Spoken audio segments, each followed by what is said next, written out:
As a lump of salt has neither inside nor outside and is altogether a homogeneous mass of taste, even so this self, my dear, has neither inside nor outside and is altogether a homogeneous mass of intelligence. This self comes out as a separate entity from the elements, and with their destruction, this separate existence is also destroyed. After attaining this oneness, it has no more consciousness. This is what I say, my dear, so said Yagyavalkya.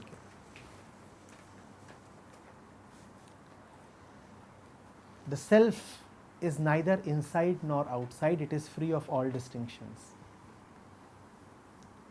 Inside and outside appear only when there is duality, only when there is you who is perceiving and something that is being perceived.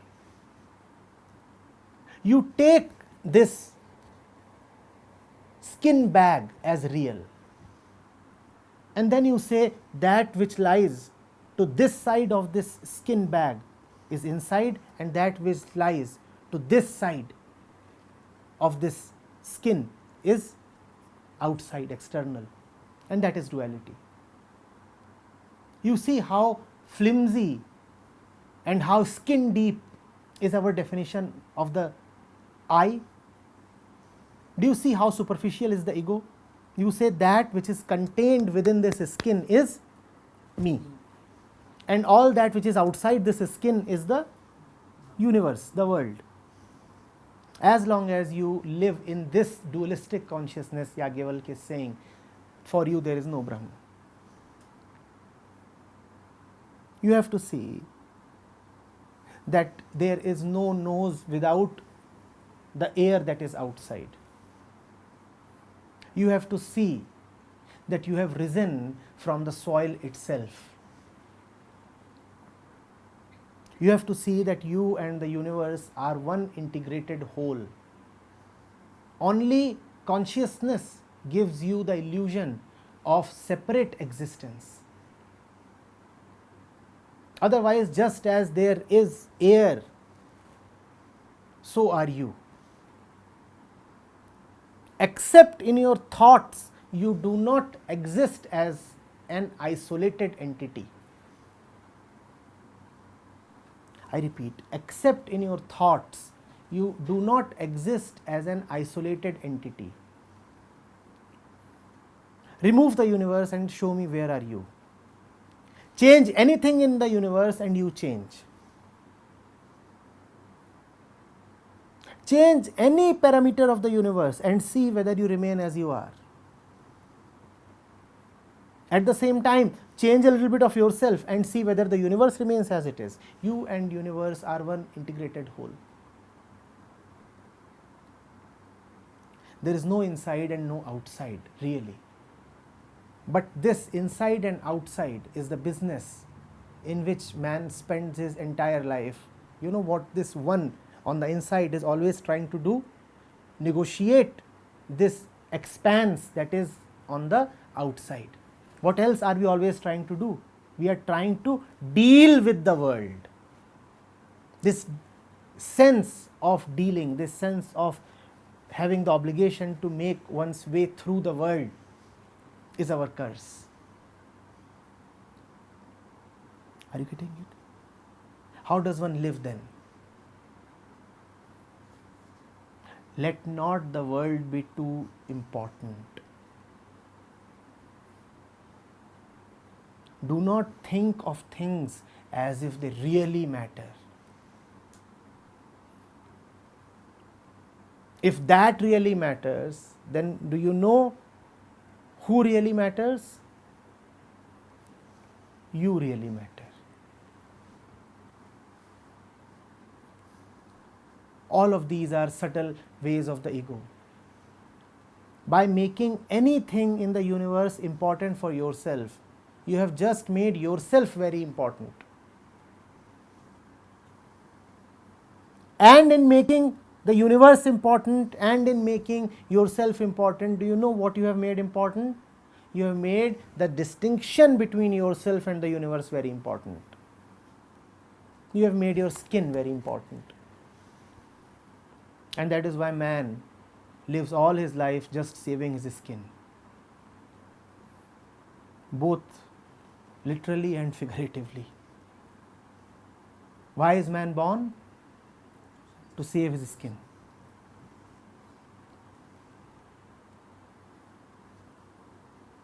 That is the way of duality. Save your skin. If the skin is not there, then duality perishes.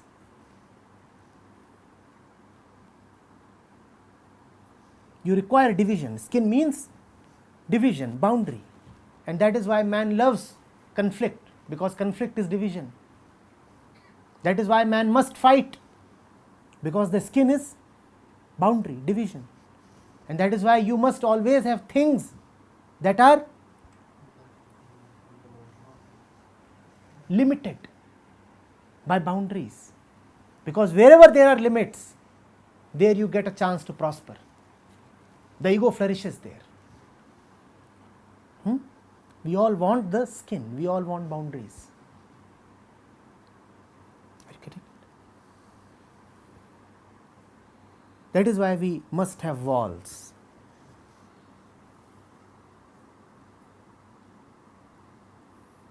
What is a house without walls? In the name of houses, what do we have? Walls. Of course, no architect creates space. Space is anyway there. What do you create in the name of a house? You raise walls. We need that. That is why we need skins upon skins. That is why we need faces upon faces. That is why we need multiple layers of clothing, of armors. When these armors are gone, when these distinctions are gone, when this dualistic consciousness is gone, when the world is no more so much material, when you can be a little light, a little free, a little silent, when you are home, then you don't just walk under the influence of gravity. You kind of fly lightly.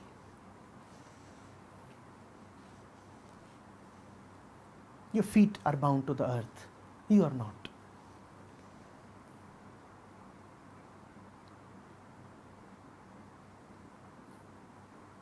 Are you getting it?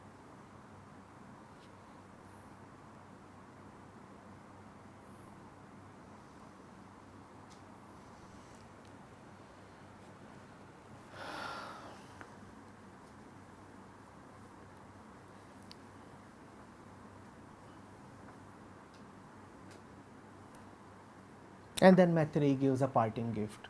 She says, "Here you have completely bewildered me, Venerable Sir. Indeed, I do not at all understand." It's beautiful. I do not at all understand this. Obviously, as long as there is I, there is no understanding. Look at the little game of love the wife is playing with the husband. Just as you are playing a game by walking away, I too know how to play games. For now, the chapter is concluding and we both are one. If we both are one, we both know how to play games. Oh dear husband, you have foxed me. So smart are you. Obviously, I do not know any of what you are telling me. Obviously, I do not know. I just don't understand what you are saying.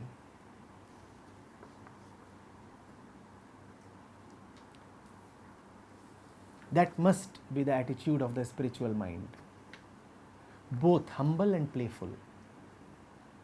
Humble enough to say, I do not know.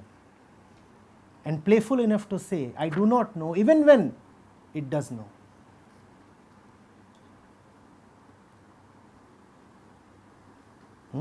The devotee has God in his heart and still is always crying, when will you come to me? As if he does not already have him. Look at Meera, always singing for Krishna, as if she is not already Krishna. Both devotion and playfulness going together. Otherwise devotion will become a little boring. How long and how many times can you just keep saying, I am that, I am that? Obviously you are that. Now say something else. So you say, oh, I am probably not that. When will I get that? My dear husband, I do not understand what you are saying.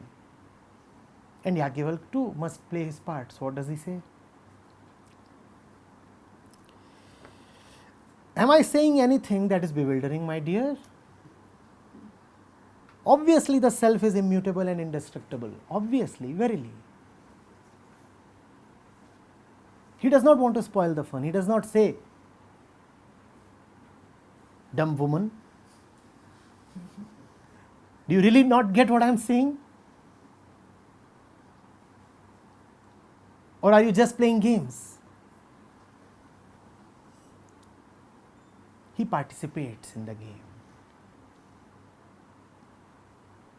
That is the greatest respect you can offer to your loved one. When he plays a game with you, participate. Don't run away.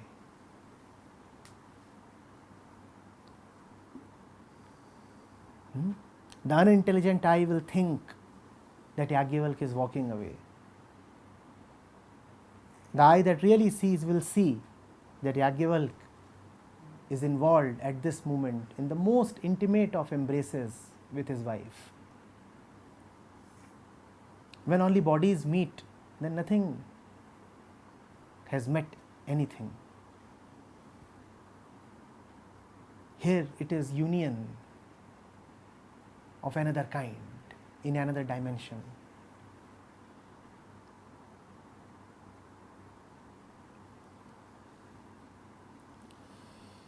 For when there is duality, as it were, then one sees another, one smells another, one tastes another, one speaks to another, one hears another, one thinks of another, one touches another, one knows another. But when to the knower of Brahm everything has become the self, then what should he see and through what should he smell and through what should he taste and through what should he speak and through what should he hear and through what should he think and through what should he touch and through what should he know and through what should one know that owing to which all this is known? This self is that which has been described as not this, it is imperceptible, for it is never perceived, undecaying, for it never decays, unattached, for it never attaches itself, unfettered, for it never feels pain and never suffers injury. Through what, O Maitreyi, should one know the knower? Thus you have the instruction given to you. This much indeed is the means to immortality. Old man is tired. Nothing else. And he is fed up of playing the game. The wife has probably just dropped a subtle hint. Come on, it appears that you are thinking that I really do not know. Such a long monologue. Are you talking to yourself? I know, for the Brahm there is no second, no other. But that does not mean that you will just soliloquize. Having said this, Yajnavalkya renounced home. That's a joke. Yajnavalkyas never renounce anything. Yajnavalkyas are always home. Are you getting it? Do you still see a man and woman?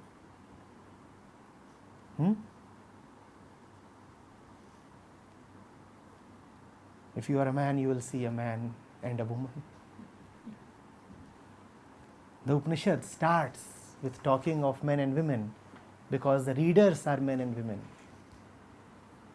When the Upanishad concludes, you must see neither men nor women because you must remain neither men nor women.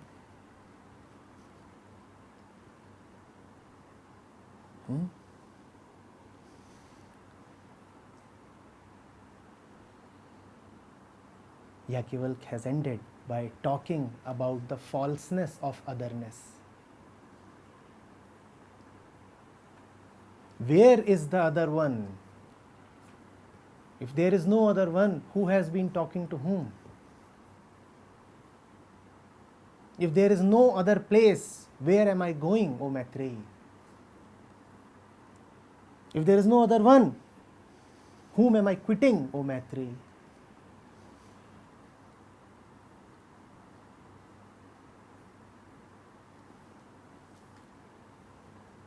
An occasion that could have been an occasion of misery, tears, disappointment, frustration is now an occasion of the greatest celebration, a celebration that reverberates through the ages. Yajnavalkya and Maitreyi are here, and see that there is no mention of Katyayani. She has faded into the background. Who wants to talk of her? She is no more. And they are here, they will remain here. Who says that Yajnavalkya has walked away? Yajnavalks never walk away into the sunset. They are the sun itself. And Yajnavalkya and Maitreyi are never separated because they are one, indivisible.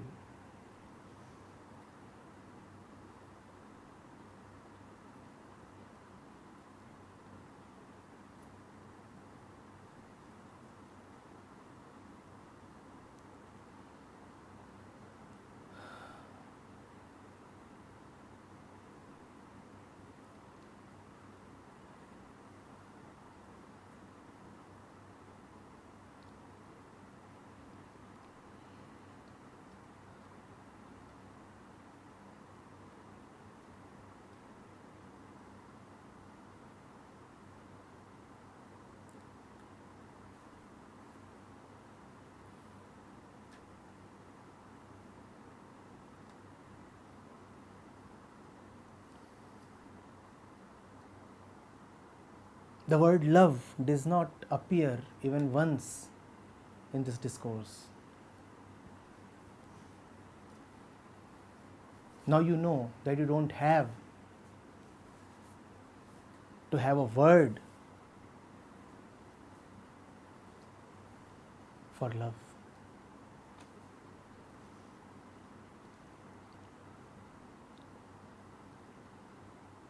The elaborate chapter, the entire discussion is a profound I love you from both sides. Yet the word love never appears. For the word love to appear, there must be I on one side of it and you on another side of it. When I and you come too close together, then even love does not find any space. Love is a kind of separation. That is why the Upanishads do not talk too much of love. Where there is absolute unity, who wants to talk of love? And that absolute unity is itself ultimate love.